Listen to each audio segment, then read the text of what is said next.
होता क्या। एक पत्र आया, बड़ी बड़ी राइटिंग में लिखा है,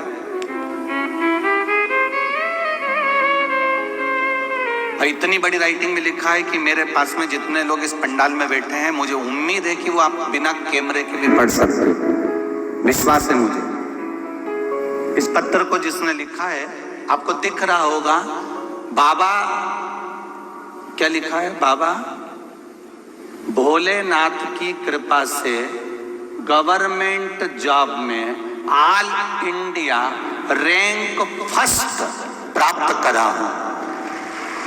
ये तो पत्र के ऊपर का है, पत्र तो ये रिया, ये तो पत्र के ऊपर का लिफाफा है,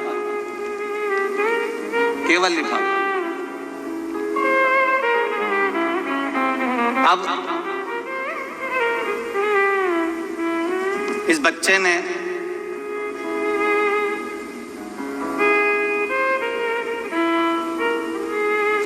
जो पत्र लिखा है, इस बच्चे ने महाराष्ट्र का, संपूर्ण महाराष्ट्र का प्रथम रैंक प्राप्त किया है। एक बार बच्चे के लिए पहले जोरदार ताली। फिर इस पत्र को हम पढ़ें कि जो बच्चे प्रश्न करते हैं, नवयुवक बेटे बेटी प्रश्न करते हैं कि शिव जी को शहद लगाकर बेलपत्र चढ़ाने से क्या होता है, शंकर जी को जल चढ़ाने से क्या होता है, शिव जी को चावल का दाना चढ़ाने से क्या होता है, शंकर जी को दूध से स्नान कराने से क्या होता है, पंचामृत चढ़ाने से क्या होता है, कमल का पुष्प चढ़ाने से क्या होता है, चंदन लगाने से क्या होता है। इस बच्चे ने लिखा, मेरा नाम सुसंगीता सुभाष राव भदाड़े है। मैं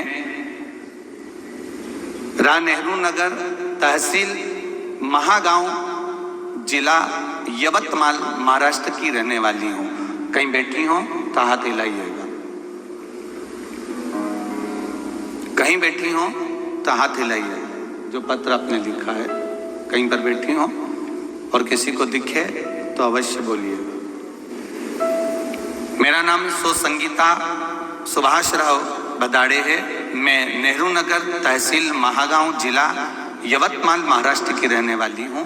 मेरा मोबाइल नंबर ये है। गुरुजी, एक लोटा जल और बेलपत्र का महत्व क्या बखान करूं। गुरुजी, मेरा बेटा गवर्नमेंट जॉब की तैयारी 2020 से कर रहा था। उसने 2020 में भारतीय अंतरिक्ष संस्था ISRO का एक एग्जाम दिया था, लेकिन एग्जाम होने के कुछ दिनों में लॉकडाउन लग गया था और उसमें 2 साल यूं ही बीत गए। जैसे ही लॉकडाउन हटा, पुनः फिर एग्जाम की तैयारी हुई। वापिस एग्जाम देने के पहले तब लॉकडाउन में शिव महापुराण की कथा सुनना हमने चालू कर दिया। एक लोटा जल एक बेलपत्र का नियम बना लिया। जो बच्चा पहले से एग्जाम देते आ रहा था, नहीं हो पा रहा था, गुरुदेव उसका पहले पेपर का रिजल्ट बाबा की कृपा से आना प्रारंभ हुआ और पहला पेपर का जब रिजल्ट आया तो वो बाबा की कृपा से अच्छे नंबर से उत्तीर्ण हो गया।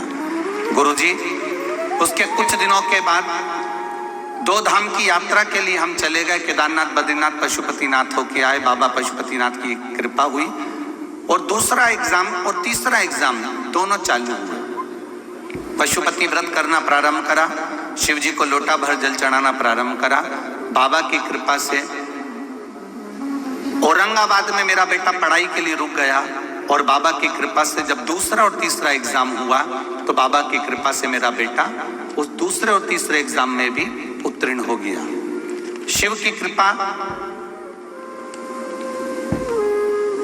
अगस्त 2022 को मेरा बेटा दूसरा पेपर पास कर लिया और तीसरा पेपर मेरे बेटे ने भी निकाल लिया।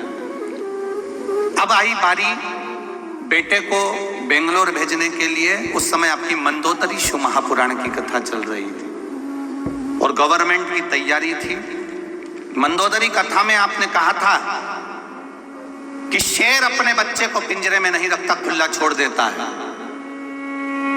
अगर बच्चे को पिंजरे में रखेंगे तो वो शिकार करना भूल जाएगा। मैंने भी अपने बेटे को 1000 किलोमीटर दूर एग्जाम के लिए बस आपकी बात सुनकर भेज दिया और मेरा बेटा वहां अव्वल पर अव्वल आता रहा। ऑल इंडिया टॉप में मेरे बेटे ने तीसरी जगह बनाई है और बेटे का अंतरिक्ष विज्ञान में उसका गवर्नमेंट जॉब लग गया। मैं नमन करने के लिए आई हूं। ये बच्चे हैं। श्री शिवाय नमस्ते। ये शिव तत्व, ये शंकर, ये ओघड़ी है। आप ही हैं दौड़िया।